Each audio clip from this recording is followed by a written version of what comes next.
Quelles sont tes racines et tes fondations? Alors, mes racines. Mon père était algérien, ma mère française, donc je suis franco-algérienne. Je suis sévenole, donc ça c'est mes fondations.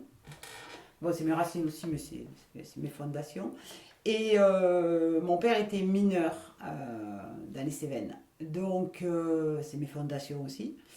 Euh, et du coup, j'ai cette culture ouvrière très forte grâce à cet héritage-là. Et je pense qu'aujourd'hui, ce qui fait défaut dans la génération d'aujourd'hui, c'est que il n'y a pas cette fondation parentale forte attachée à, à certains aspects, euh, pas forcément que du travail, mais du rapport collectif, du rapport fraternel et amical que tout ça pouvait dégager. Parce que moi, c'est pas forcément lié qu'au travail, mais c'est lié à toute cette fraternité, cette camaraderie, cette amitié, et du coup, on te la transmet. Et je dis pas parce que tout le monde ne va pas le prendre, mais si tu le prends en héritage, tu peux le développer. Et je trouve que ça manque, ce rapport amical, collectif euh, aux jeunes d'aujourd'hui, qui ne peuvent pas l'avoir, puisqu'on est passé par la case chômage, exclusion et exploitation, ça y était à l'époque, mais différemment de ce que ça peut être aujourd'hui. Donc le rapport aux choses et au passé et à l'héritage n'est pas le même. Et donc on ne peut pas demander aux jeunes de créer quelque chose qu'ils n'ont pas connu. Euh, Moi j'ai la chance de l'avoir connu. Aujourd'hui, quand je vois les jeunes d'aujourd'hui, je le mets en chance. Parce que je serais certainement pas celle que je suis si j'avais pas eu ce passé et ces fondations et cet héritage. Et du coup, je pense que c'est une chance. Qu'est-ce que tu peux nous dire de plus sur tes parents? Alors, ce que je peux dire, c'est que si tu veux, moi, mon père, il est venu en France à l'époque où l'Algérie était française. Donc, encore un autre héritage, encore autre chose, encore une autre époque. Euh, et quand il est arrivé ici, il a été récupéré, enfin, la France est allée le chercher pour le mettre à la mine, parce qu'il y avait besoin de mineurs de fonds. Donc à l'époque, les transferts se faisaient comme ça. Donc il va au trou, il travaille plus de 20 ans au trou. Il a un infarctus en 74. Moi, je suis née en 73. Et si tu veux, il fait partie de ces Algériens, Portugais, Marocains exploités au sens propre du terme, mais qui pour eux était une avancée sociale, parce qu'après, il faut aussi replacer tout dans le contexte. Après, lui, il a vécu la guerre, la Deuxième Guerre mondiale, mobilisé dans les mines. Il a vécu la guerre de l'Algérie dans les Cévennes. Il a certainement dû payer l'impôt révolutionnaire au FLN, à mon avis, puisque, bon, dans les Cévennes, il y a eu quand même le FLN qui s'est bien développé là-bas. Par chance, la CGT, le Parti communiste, était très fort dans les mines et très fort dans les Cévennes. Ils ont réussi. Alors, ça, c'est historique, hein, c'est pas une version familiale. Ils ont réussi à travailler avec le FLN de manière à éviter des drames, parce que, par exemple, Marcoule était visé par le FLN. Ils voulaient le faire exploser. Donc là-bas, le corps militant de l'époque a réussi à éviter des drames. Et s'ils ont réussi, c'est parce que ce corps militant faisait que quand on était mineur, on était tous noirs. Et il n'y en avait pas un qui était blanc, il n'y en avait pas un qui était marron, il n'y en avait pas un qui... ils étaient tous noirs et ils faisaient corps. Et donc, grâce à ça, ils ont réussi à éviter des drames. Et donc, tout ce passé historique, euh, il arrive un moment où toi, quand tu es issu de parents de ce type-là, il arrive un moment où toi, tu es obligé de t'y intéresser, obligé d'aller lire, obligé d'aller chercher, fouiner, participer.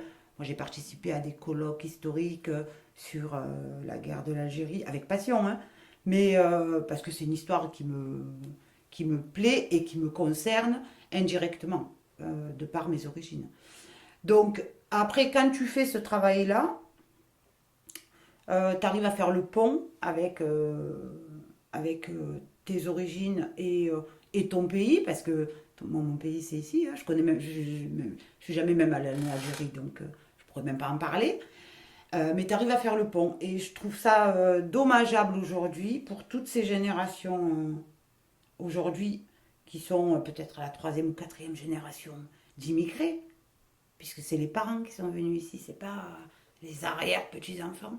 Je trouve ça dommageable qu'aujourd'hui on ne fasse pas ce travail historique. Dans le calme et la sérénité, pas un travail, c'est ta faute, c'est ma faute. Non, les faits se sont passés. Maintenant, il faut les digérer. Et pour les digérer, il faut apprendre et comprendre. Et je trouve ça dramatique qu'on ne fasse pas ce travail-là. Alors, c'est pas forcément à l'école de le faire, parce qu'elle a déjà tenté plus à faire. Les familles ne sont pas forcément en capacité de le faire, et elles n'ont pas peut-être envie de le faire, mais je pense que c'est aux institutions publiques à le faire. À un moment donné, à prendre bras le corps et à se dire on doit faire ce travail, non pas de réparation, parce qu'il n'y a pas réparation, il y a peut-être réparation sur certaines familles, mais compréhension, apprentissage, savoir d'où on vient pour savoir où on va. Et c'est pas fait. Et je trouve ça, voilà, je trouve ça un peu dommage. Moi, je l'ai fait, moi, toute seule.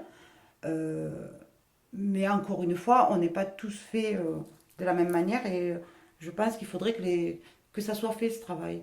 Et qu'on arrête de stigmatiser ou de nier l'histoire. Voilà. Et je pense que tout le monde s'en porterait mieux.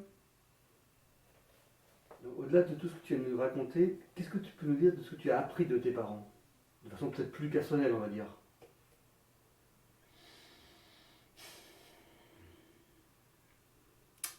Euh, eh ben, j'ai appris, tu vois, cet esprit de liberté. Pour résumer, cet esprit de liberté, de rapport de classe, de savoir où t'es. Alors ça, par contre, oui. Euh, Ça a été transmis sans le dire, mais ça a été transmis. Et dans le respect, tu vois, dans le respect de soi-même, hein. Pas je suis d'une classe inférieure et je baisse la tête. Non, l'inverse. Euh, J'appartiens à une classe dans laquelle je suis fière et je lève le menton. Donc ça, oui. Et cet esprit de liberté et d'autonomie. Voilà. Donc ça, ouais, ça, je pense que c'est ça que j'ai appris. Et toi, quel enfant tu étais? Alors, bon, je vais pas me croire. J'étais une enfant silencieuse. Mais c'est vrai, hein. Non, non, je parlais pas. Je parlais pas beaucoup. Je me suis rattrapée après, mais je parlais pas beaucoup. Et j'étais une enfant relativement sage, non tranquille. Et tu as des frères et sœurs? Ouais, on est cinq et mon frère aîné est décédé. Du coup, maintenant, on est quatre. Donc, on est trois filles et il reste un garçon. Et comment ça se passait entre vous? Et comment ça s'est passé tout le long de votre vie? Et quel est ton positionnement dans la fratrie? Alors, moi, je suis la plus petite. Donc, je suis la chouchou de tous. Alors, ça, c'est peinard. J'ai un souci, voilà. Donc, je suis la chouchou de tous. Et j'ai la chance d'avoir frères et sœurs merveilleux. On est une belle fratrie, on est proches. Alors, on s'appelle pas tous les jours, on se voit pas tout le temps, mais on est là les uns pour les autres. Et quoi qu'il arrive. Donc, non, j'ai une belle fratrie. Il y a ma sœur aînée qui habite en Lozère, qui a un enfant, qui lui-même vient d'avoir sa deuxième petite, donc il a deux filles. J'ai une autre sœur qui habite à Lyon, qui est aide-soignante. Et j'ai un frère qui habite à Nîmes, qui a deux fils. Et qui, donc lui, il est à Nîmes, on se voit régulièrement, que ce soit moi à Nîmes ou lui à Metz. Non, on est super proches les uns les autres. Et dès qu'il arrive un problème, un deuil ou quoi que ce soit, un problème, la fratrie se remet en route et sans souci. Et pareil, s'il y a un mariage ou quoi que ce soit, dans la joie, la fratrie se remet en direct. Donc ça c'est... Quand tu étais petite, jusqu'à l'adolescence, on va dire, quels étaient tes rêves? Mon rêve, c'était d'être bénévole au Secours populaire. Non mais, faut rêver hein, là-dessus. Mon rêve, ça a été ça. Et donc, j'ai réussi à faire mon rêve, quoi. Et c'est vrai, mon rêve, c'était d'être bénévole au Secours populaire. Si. Et ça paraissait incroyable. Voilà, c'était ça mon rêve.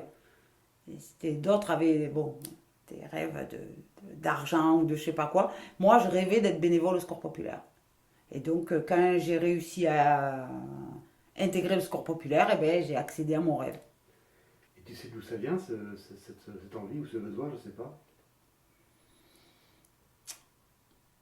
Je sais pas, j'ai vu passer le logo à un moment donné ou à un autre, et j'étais déjà bien testarde à cette époque-là, à l'adolescence quand même.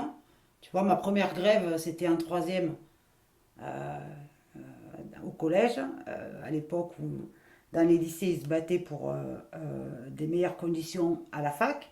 Donc c'était les lycéens hein, qui se battaient pour les conditions à la fac. Moi, j'étais qu'au collège et on a lancé la grève en prévision du lycée, en prévision de la fac.